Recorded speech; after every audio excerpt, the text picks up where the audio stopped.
podcast obrolan tentang skripsi. Sebelum lanjut, jangan lupa like video ini dan juga subscribe channel HMPS MBS supaya tidak ketinggalan karya-karya terbaik kami. Di podcast kali ini, saya, Jihan Hariska, akan membahas tuntas pembahasan mengenai skripsi dan juga sidang bersama dengan Bapak Zaki Fahma Aulia. Selamat siang, Bapak. Selamat siang, Mbak. Ya, bagaimana Pak kabarnya hari ini? Alhamdulillah. Alhamdulillah. Terus benar Iya, amin. Selamat juga Pak atas amanah barunya nih Pak ya sebagai koordinator program studi manajemen bisnis syariah ya Pak. Ya, semoga apa namanya ini melakukan progres. Ya. Jadi di podcast kali ini Pak, kita akan membahas mengenai skripsi dan juga sidang. Nah, untuk teman-teman semester awal pastinya bingung nih Pak, sebenarnya itu skripsi itu apa dan kenapa gitu harus ada. Nah, mungkin sebelum masuk ke perbincangan kita, mungkin bisa saya jelaskan terlebih dahulu mengenai pengertiannya seperti itu. Nah, jadi skripsi adalah suatu istilah yang digunakan di Indonesia untuk mengilustrasikan suatu karya tulis ilmiah berupa paparan tulisan hasil penelitian sarjana S1 yang membahas mengenai suatu fenomena ataupun permasalahan dalam bidang ilmu tertentu dengan kaidah-kaidah yang berlaku. Kemudian untuk tujuannya sendiri itu agar mahasiswa mampu menyusun dan juga menuliskan suatu karya ilmiah sesuai dengan bidang ilmunya, sehingga mahasiswa yang mampu menuliskan skripsi ini dianggap bisa memadukan pengetahuan dan juga keterampilannya dalam memahami, menganalisis, menggambarkan dan juga menjelaskan masalah yang berhubungan dengan bidang tersebut. Nah, kemudian Bapak sendiri kan pastinya sudah pernah ya Pak ya mengerjakan skripsi begitu. Nah, mungkin bisa diceritakan gitu Pak pengalamannya dalam mengerjakan, kemudian hal unik apa gitu Pak yang pernah Bapak alami? Ini berarti pengalaman saya. Iya, pengalaman Pak. Pengalaman mengerjakan skripsi saya sebenarnya hampir sama dengan dimana kalau saya dulu kuliah itu kan skripsi itu biasanya bisa sendiri tapi pakai sistem. Jadi namanya desain A gitu ya. Itu maksimal dalam satu semester ini dapat 20 mahasiswa. Jadi nanti kalau pas di sistem dosen itu sudah dapat 20 mahasiswa, secara otomatis sistem mengunci dosen tersebut, jadi tidak ada lagi mahasiswa yang bisa masuk menjadi pembinanya. Berbeda dengan di sini. Di sini mahasiswa kan ditunjuk langsung. Namanya saya tunjuk dengan nanti bimbingannya siapa gitu kan kalau di sini. Enak itu. Kenapa? Karena kita langsung dipilihkan sesuai dengan kan di semester 6 ada mata kuliah seminar ya. Di mata kuliah seminar sudah ada proposal dan judulnya, sehingga dari situ nanti biar prodi menyesuaikan antara pembimbing dan judul. Sebenarnya permasalahan waktu saya mengerjakan skripsi dengan teman-teman sebenarnya sama. Masalahnya adalah keberanian kita untuk bimbingan. Pembimbing saya itu dulu saya di UI ya. Itu karena pas pemilihan itu sudah dosen-dosen yang dianggap gampang bimbingannya itu cepat penuh. Terus opsinya adalah saya harus memilih dosen yang sekiranya nanti membantu saya dalam pembuatan skripsi dengan opsi dosen-dosen yang sisanya itu tadi. Saya dapat dosen dulu, saya lupa. Nah, dosen itu terkenal galak. Di sini nggak siapa, nggak ada yang segala. Jadi galak waktu kuliah itu wah luar biasa. Kita kuliah straight kencang gitu, tapi waktu bimbingan enak. Permasalahannya sama, sudah dapat dosen, kita sudah milih sendiri padahal. Itu mau bimbingan untuk pertama kali itu gak berani. Nah, sama. Saya juga pernah merasakan yang dirasakan teman-teman. Bimbingan nanti takutnya disalah-salahkan atau bagaimana. Padahal bimbingan kan ya memang proses ya, bisa kita janganlah bercita-cita kita buat proposal lalu tiba-tiba di ACC sama dosen. Jadi ya akhirnya saya memberanikan diri berarti memulai menulis. Memulai menulis itu berarti memulai dari kata pertama. Ya, kalau tidak mulai kan enggak. Saya coba menulis, memaksakan. Saya juga 2 bulan awal itu juga nggak jalan. Saya masih bingung harus bagaimana. Ya betul. Teman-teman sudah mulai jalan, sudah mulai proposal, saya masih stuck di situ. Lalu saya memaksakan untuk menulis, lalu bimbingan. Setelah bimbingan pertama dari situ langsung oke, ada masalah, ada masukan, tinggal kita terus memperbaiki. Tapi alhamdulillah dosen saya itu model dosen yang beda-beda ya dosen ya. Kalau dosen saya itu waktu skripsi sama dengan yang saya lakukan sekarang. Jadi bab 1 dulu, bab 1 selesai, bab 2 selesai. Berjalan dengan waktu nggak sampai 6 bulan sudah selesai. Niatnya ya. Dan keberanian sama lah, pasti takut. Nggak ngerti dulu, saya juga nggak ngerti takutnya kenapa. Ya nggak ngerti juga. Kalau sekarang ingat juga agak konyol juga sebenarnya sampai. Jadi bisa diceritakan Pak? Ya konyolnya karena kita sebenarnya nggak ngerti ketakutan. Jadi kita kayak takut dengan hal-hal yang belum kita coba. Betul. Kita sudah takut dengan diri kita sendiri, insecure dan macam-macam. Nah itulah yang membuat nggak jalan. Jadi sebenarnya skripsi itu kalau pengen jalan, mulailah dari kata awal. Berarti mulai menulis, atau kalau belum sempat menulis, bimbingan langsung modal judul ke dosen itu sebenarnya seperti itu. Pak saya atau Pak Bu saya pengen meneliti ini, lalu bagaimana nanti ngobrol dulu. Itu lebih enak sebenarnya daripada dengan datang sudah bawa proposal itu nanti pasti revisinya lebih. Padahal jadi buat sampai bab 3 itu sudah kerja keras, plus berubah banyak gimana? Itu kalau pengalaman saya seperti itu. Kemudian hal unik itu ada nggak sih Pak waktu mengerjakan skripsi? Kalau pas mengerjakannya dulu karena artikel ilmiah masih sangat terbatas, nggak seperti sekarang, karena sekarang sudah online ya. Dulu masih sangat terbatas, jadi ya cuman kesulitannya ya waktu mencari sumber referensi. Kalau sekarang harusnya sumber referensi lebih mudah dan tidak.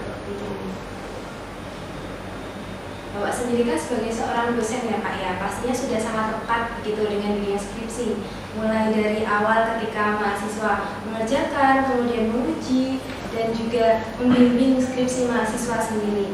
Nah, sebenarnya kendala apa sih Pak yang biasanya terjadi kepada mahasiswa sehingga itu skripsinya itu terkadang membutuhkan waktu yang cukup lama seperti itu. Jadi kendalanya itu apa gitu Pak? Kendalanya kalau dari sisi mahasiswa ya, iya, itu begini. Mahasiswa bimbingan ada catatan ya pasti. Kembali bimbingan lagi itu sampai mendekati 1 bulan, lama. Nah itu kelemahannya adalah kalau terlalu lama bimbingan lagi, dosen itu kan sudah melupakan, ya sudah melupakan. Jadi yang kemarin sebenarnya sudah dianggap benar itu menjadi sesuatu yang kayaknya belum benar jadi salah. Tapi kalau cepat itu dosen ada salah-salah sedikit itu dimaklumi. Karena waktu saya buat tesis itu ya, jadi saya bimbingan itu umumnya sekarang bimbingan. Setelah ini 3 hari lagi bimbingan, 2 hari lagi harus ada berproses. Ya memang ketemu dosen itu deg-degan pasti. Ya. Tapi dengan berproses itu menjadi lebih cepat. Dosen karena ingat terus, kemarin ini sudah dibenarkan, berarti tinggal lanjut. Permasalahannya biasanya ya di sini. Kemudian mahasiswa kan juga sering nih Pak ditolak untuk judulnya. Nah mungkin dari Bapak sendiri ada karakteristik gitu untuk judul yang menarik gitu dan juga tepat. Oke. supaya segera di ACC seperti itu Pak. Style dosen beda-beda, itu yang pertama. Yang kedua, skripsi itu boleh kok kopas dari modelnya ya, modelnya itu copy paste dari artikel internasional. Jadi makanya Anda sudah diajari di mata kuliah seminar bagaimana mencari artikel internasional, khususnya dari artikel internasional itu ambil saja ini modelnya, persis nggak apa-apa. Kalau skripsi nggak apa-apa, kalau skripsi betul.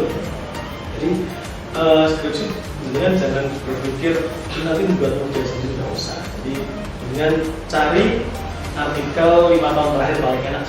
5 tahun terakhir jurnal internasional, dapat cari yang sudah ada modelnya. Kalau dengan kesulitan nyari model, cari yang sudah ada modelnya. Ada modelnya, ketemu di ini, di apa namanya? Di copy sesuai dengan model persis itu. Nah, terkadang permasalahannya adalah mahasiswa tidak tahu cara mencari referensinya. Padahal maunya gini, kita sudah dapat jurnal internasional yang bagus gitu ya, itu sudah ada modelnya yang dilalah, sudah ada modelnya. Anda jadikan itu model penelitian dengan kira-kira mampu dengan, lalu referensinya nyarinya dari mana? Dari daftar pustaka artikel tersebut. Jadi namanya artikel terkait dengan internal marketing gitu ya, di marketing itu yang nanti di artikel itu kan ada daftar pustaka tuh, dan banyak ya, nggak hanya 20, 30, bahkan bisa lebih. Nah itu tinggal cari saja referensi dari situ, jadi nggak usah nyari referensi yang lain, nyari dari situ sebenarnya itu lebih enak. Kalau mahasiswa kan gini, setelah dapat judul proposal jadi semester 6 ya di apa namanya mata kuliah seminar, lalu mahasiswa itu tidak percaya dengan judulnya, terus mengganti judul. Padahal belum tentu judul yang penggantinya itu lebih baik daripada judulnya. Paling enak adalah kalau sudah dapat judul, karena nanti di semester 6 semester 7 sudah dapat pembimbing ya, maka ajukan saja judul yang dari seminar. Nah, nanti ketemu dengan dosen pembimbing, nah baru sama dosen pembimbing, oh ini kurang pas atau bagaimana nanti dengan pembimbing betul. Kalau tidak nanti dengan kerja dua judul baru ternyata sama pembimbing juga ditolak. Dan ini sering. Jadi mending judul yang ada yang kelihatannya itu enggak banget menurut Anda itu yang tidak apa-apa, ajukan saja. Kalau ternyata menurut jenengan kok enggak bagus, tapi menurut pembimbing kok oke, lanjutkan saja. Karena apa? Karena skripsi itu Anda tidak harus buat skripsi yang luar biasa. Skripsi itu yang baik adalah yang selesai. Nanti kalau kalian pengen buat yang lebih bagus lagi setelah lulus, jangan pikir lulus skripsi itu yang terjadi. Jadi dan lebih cepat lebih bagus. Nah, kalau yang sekarang ini malah ada opsi terkait dengan penulisan tugas akhir. Yang pertama ada skripsi, yang kedua boleh artikel nanti yang akan dipublish di jurnal gitu ya, yang ketiga ada buku. Jadi dengan nantinya kok, karena di sini di pedoman ini yang baru, pedoman yang terbaru ini Anda ada opsi tidak usah buat skripsi, tapi buat artikel. Bedanya apa? Bedanya kalau skripsi itu sampai 60, 80, itu kalau artikel berarti hanya 15. Kesulitannya sulit mana?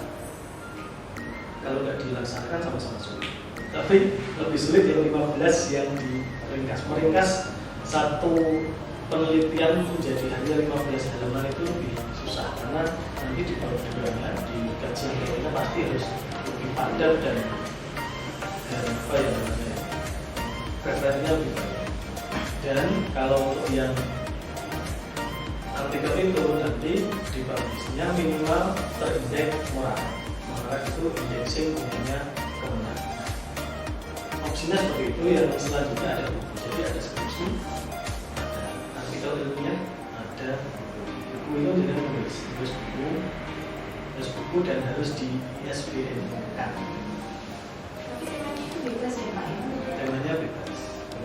Untuk yang artikel ilmiah yang nanti dipublish di jurnal ya, itu harus tetap bimbingan dengan dosen. Tapi sejak pertama dengan bisa konsultasi ke dosen bahwa ini nanti targetnya ke terbit ke jurnal. Kenapa harus sejak pertama lapor ke dosen seperti itu, supaya langsung diarahkan modelnya itu nanti tidak buat yang panjang, tapi buat yang hanya maksimal 15 sampai 14 halaman sudah termasuk daftar pustaka. Mungkin juga ada teman-teman gitu ya Pak ya yang sudah membuat buku gitu Pak. Nah mungkin kalau sudah di ISBN kan berarti sudah bisa untuk lulus gitu Pak atau Ya. bagaimana? Bukunya itu buku yang sesuai dengan keilmuan. Jadi kalau cerita novel itu kan bisa. Jadi ya karena apa? Karena nanti beda dong kalau namanya buku ya ilmunya apa kok? Ya. Buahnya novel. Dan yang paling berat menurut saya daripada artikel ilmiah ataupun skripsi. Buku kan berlomba-lomba ini ya. Pilihannya menurut saya yang opsi yang paling masuk akal adalah skripsi atau artikel ilmiah. Kemudian ini Pak, kan cara menjalin hubungan baik dengan dosen itu yang seperti apa sih Pak yang baik? Karena terkadang itu ya Pak ya, dosen itu kadang susah gitu Pak untuk dihubungi. Kalau kita chat itu kadang balasnya itu lama gitu mungkin. Nah itu bagaimana ya Pak ya biar komunikasinya itu juga baik seperti itu. Dosen macam-macam. Saya harus bilang seperti itu karena memang macam-macam. Ada yang udah di grup, kayak saya ada grupnya. Di grupnya itu nanti saat bimbingan ngechat di grup. Jadi ketahuan yang mau bimbingan siapa. Kalau saya biasanya nanti kalau sudah 3 hari 4 hari kok tidak merespon mahasiswa, saya minta untuk mengechat ulang supaya saya paling aku ya ada yang belum dikoreksi. Kalau yang nggak pakai grup berarti ya nanti 3-4 hari kalau tidak ada respon dikirim ulang. Karena ini online ya, ini kan kalau masuk offline kan dulu langsung datang ke ruangannya. Kalau sekarang online maka 2-3 hari atau 4 hari lah, jangan terlalu lama. Itu dicek ulang. Ya emang harus sabar ya. Kesibukan dosen, kesibukan jenengan juga. Kadang dosen juga menunggu. Kenapa ini mahasiswa bimbingan juga? Dia nggak bimbingan. Ya sama saja sebenarnya kadang saling menunggu, tapi kadang pas nopasi bimbingan, nopasi banyak kegiatan. Nah itu sedih. Akhirnya chatnya terlupakan atau tenggelam di bawah, itu akhirnya ya harus dicat ulang supaya nanti naik lagi. Mungkin kalau misalnya nih Pak, misal saya mau bimbingan itu biar tidak grogi itu gimana ya Pak? Misalkan saya mau konsultasi nih, tapi takut gitu. Nah itu supaya lancar itu bagaimana Pak?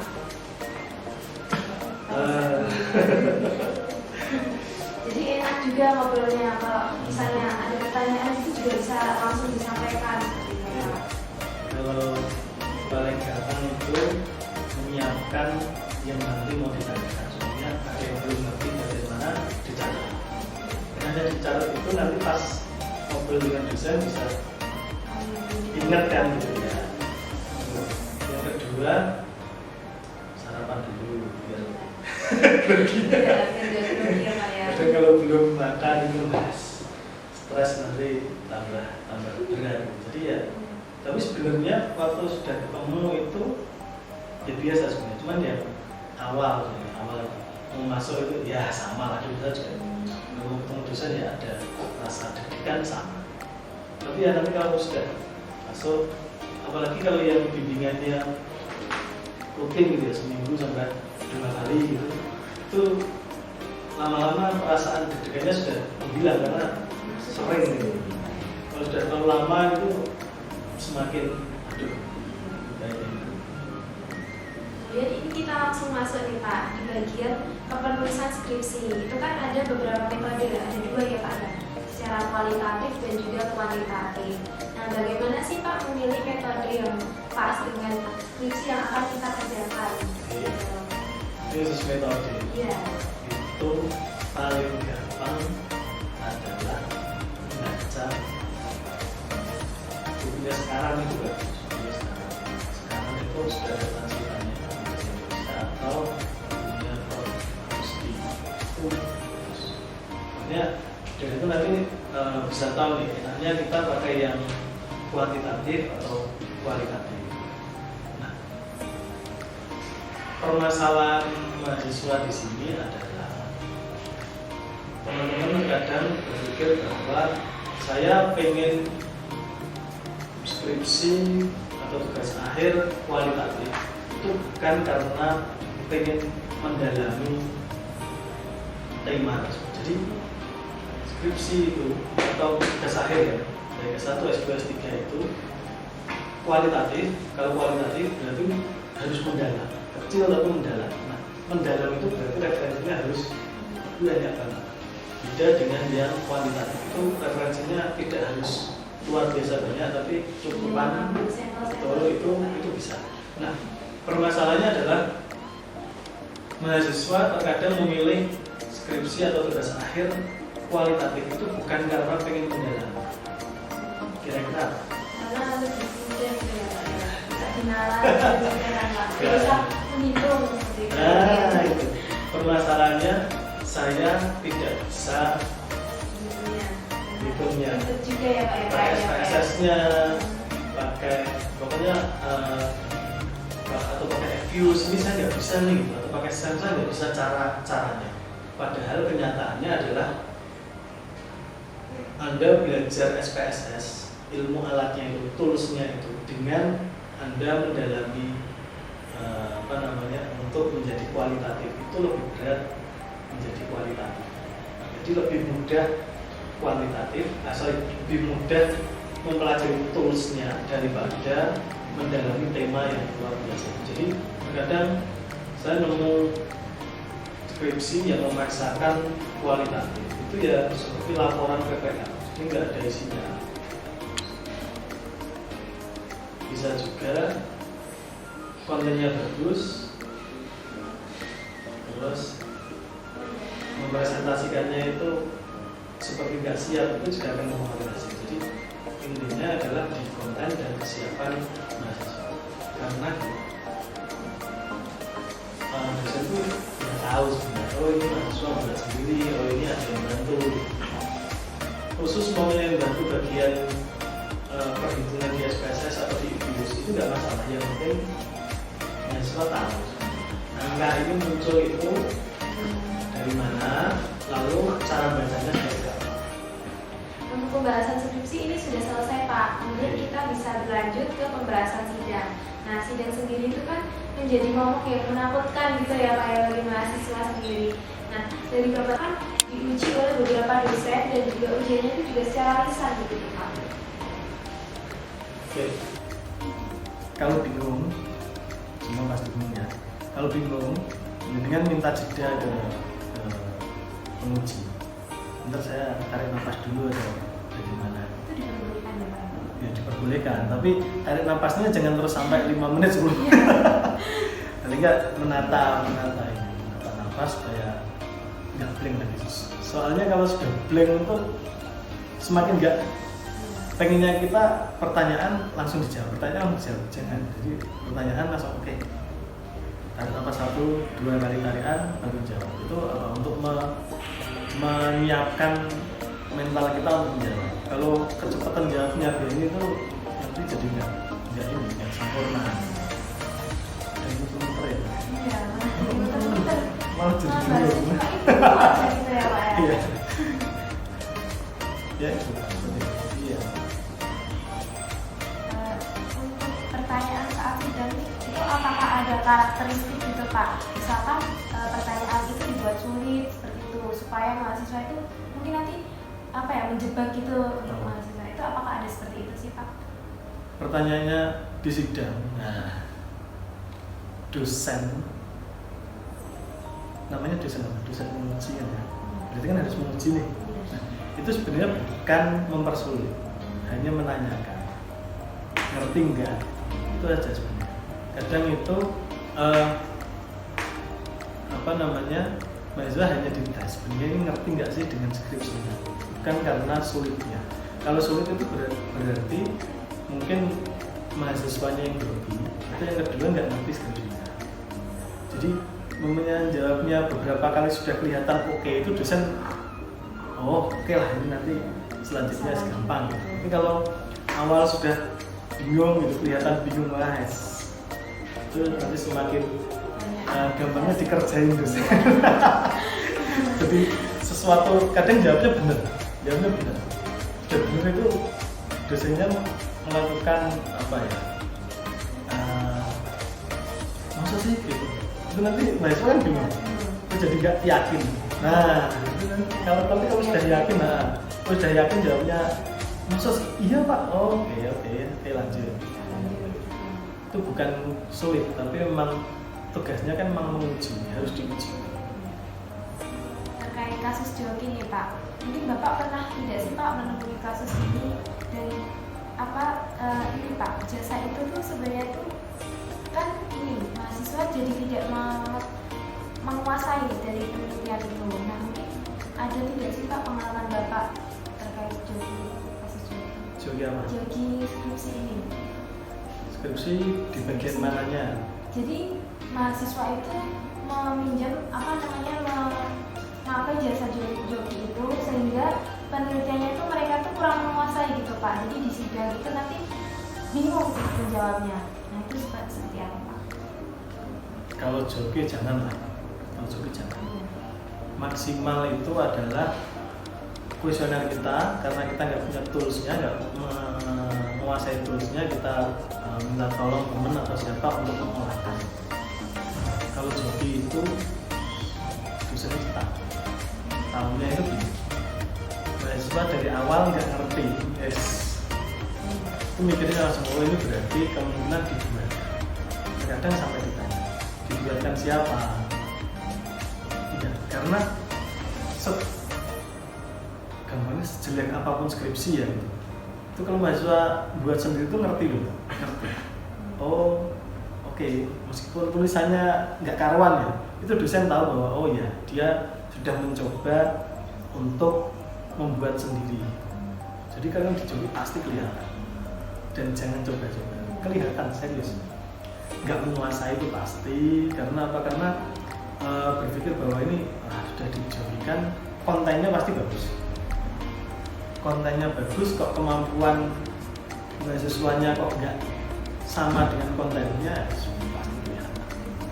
Karena terkadang ini juga sih Pak, ada tawaran juga dari pihak jokinya itu untuk ini layanan ini. Jadi mungkin mahasiswa juga merasa tertarik karena udah malas, bingung gitu. Ya banyak. Sekarang joki nggak cuma hanya skripsi, artikel ilmiah juga ada jokinya. Jadi kalau kita pakai joki eman-eman, yang utama kalau yang nggak kuliah lagi, setelah lulus S1 nggak kuliah lagi, itu berarti kan kesempatan dia skripsian atau membuat karya ilmiah kan cuma sekali, dan itu dijokikan, itu nggak greget menurut saya.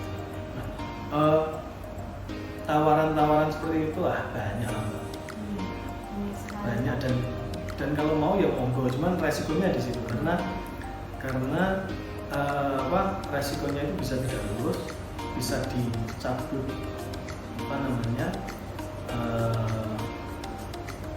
SE-nya, berarti berita gelarnya itu dicabut, itu berisiko.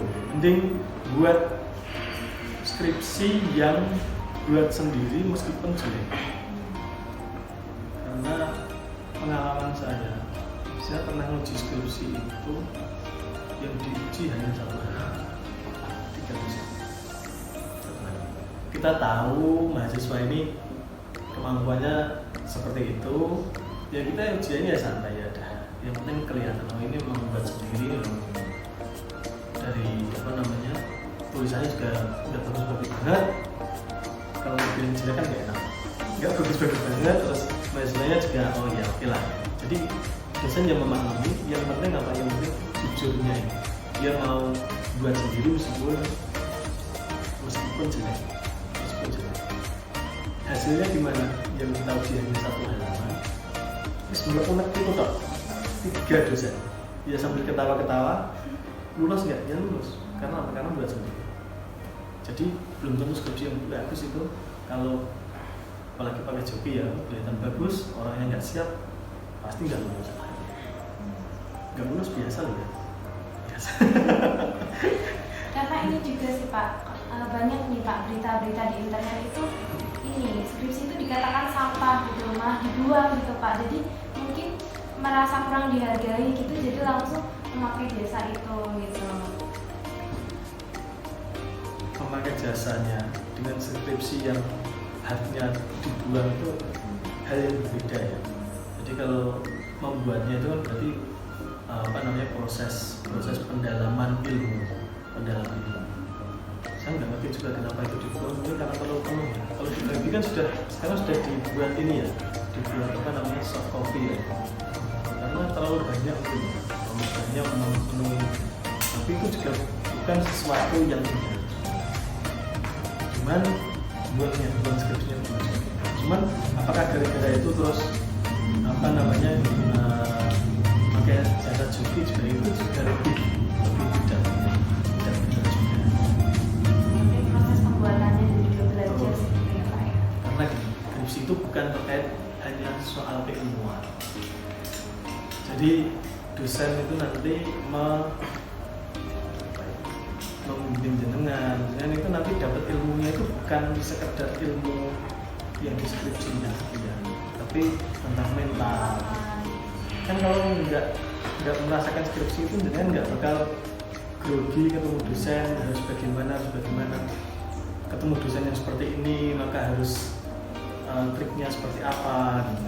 Beda-beda, maka dari perbedaan-perbedaan seperti itu Anda akan mendapatkan banyak ilmu di sini, ilmu hidup bisa ya. Karena saya beberapa kali bimbingan di S1 model dosennya seperti ini, saya harus seperti apa. Model di S2, kalau saya waktu S2 itu pembimbing itu bimbingannya harus ke rumah dinas, dan ditemuinya itu terus sudah rapi, pembimbingnya pakai celana pendek itu ya biasa. Ya nggak apa-apa ya. Oh berarti harus seperti itu. Kita tinggal ikuti saja. Modelnya namanya ada pembimbing yang pengen kita rutin secara cepat bimbingan, maka ikuti. Jangan sampai tidak mengikuti alurnya pembimbing. Dari situ nanti banyak ilmu, khususnya ilmu hidup, bagaimana kita ketemu orang, bagaimana kita ketemu orang yang tua, itu tambahannya di sini. Tidak sekedar skripsinya saja. Kemudian ini Pak, ada tidak Pak cerita pengalaman perjuangan Bapak ketika menempuh skripsi dan juga sidang yang membuat Bapak itu tergugah gitu hatinya?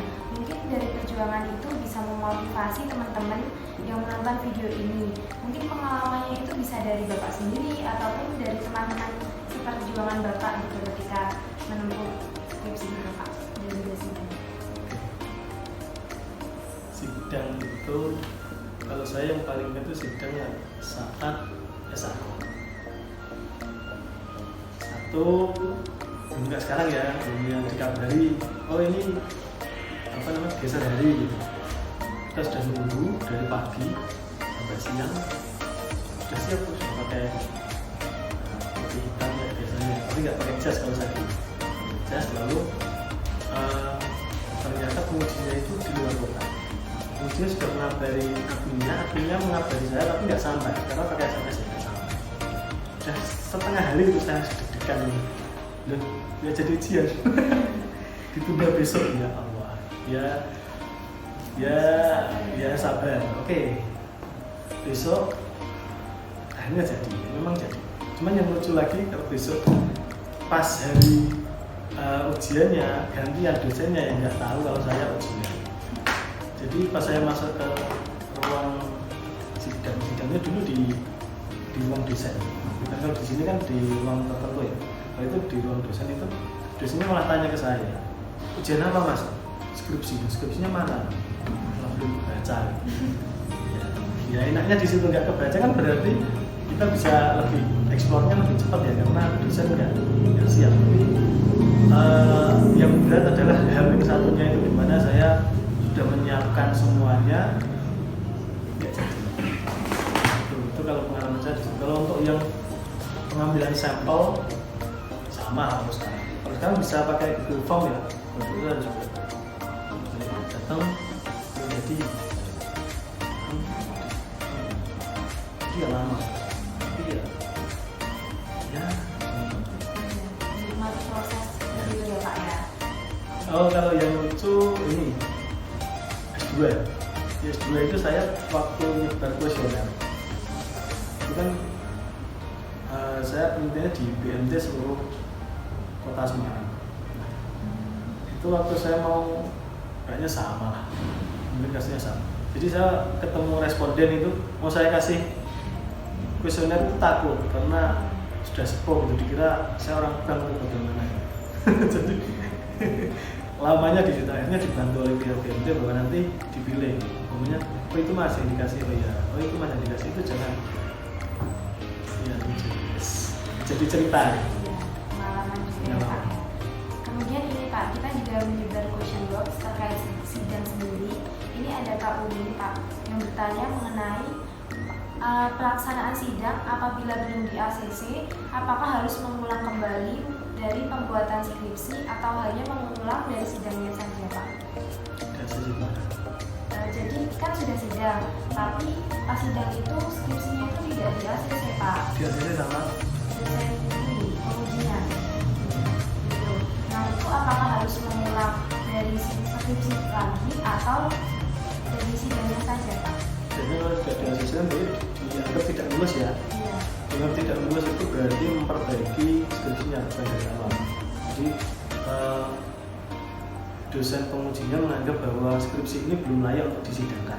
Itu saja. Jadi nanti Anda memperbaiki dari perbaikan-perbaikan yang diminta oleh penguji, nanti diuji ulang oleh penguji yang sama. Kalau di MBS seperti itu. Jadi mungkin Anda tidak lulus dengan saya namanya ya.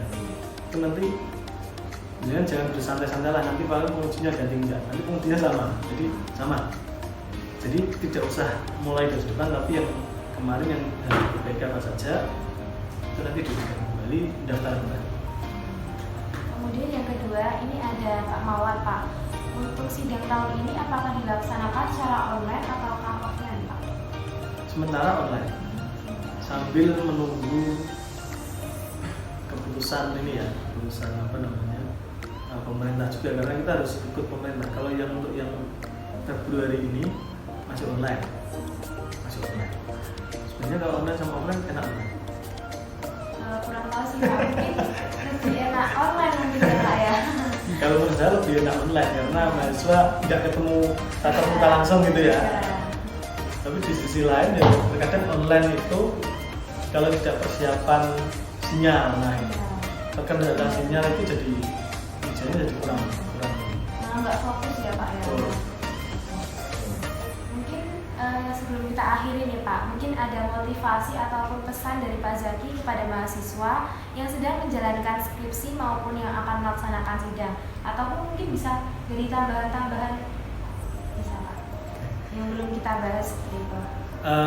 Skripsi itu yang penting mulai dikerjakan, nggak usah terlalu banyak mikir, mulai dikerjakan saja. Sebisanya seperti apa, tidak harus bagus. Skripsi yang bagus adalah skripsi yang selesai, diujikan dan lulus. Nggak usah terlalu banyak mikir Anda pengen buat skripsi yang luar biasa, nggak usah. Itu menurut saya di sini. Jadi yang penting mulai saja, mulai maju, mulai satu langkah nanti selesai. Kalau nggak melangkah ya nggak selesai. Itu belajar saya. Mungkin ada tambahan lain dari pertanyaan ini Pak? Kalau saya ada yang tinggal. Terima kasih Pak atas waktunya sharing-sharing kita hari ini. Semoga teman-teman juga bisa terbantu dari jawaban-jawaban Bapak, dan untuk mahasiswa semester awal juga bisa mengobati rasa penasarannya juga ya Pak ya. Nah, untuk semester awal jangan lupa untuk tetap semangat, semoga kuliahnya juga lulus tepat waktu. Nah, sebelum kita akhiri nih Pak, ini saya ada pantun nih Pak. Si Mamat. Bentar ya. Jadi pantunnya seperti ini Pak. Si Mamat ikut aksi, tak lupa menyampaikan aspirasi. Terima kasih sudah menyimak podcast rotasi, semoga bisa memberikan inspirasi. Terima kasih, mohon maaf apabila ada kekurangan maupun Terima kasih, mohon maaf apabila ada salah-salah kata maupun perilaku yang kurang berkenan. Wassalamualaikum warahmatullahi wabarakatuh. Waalaikumsalam.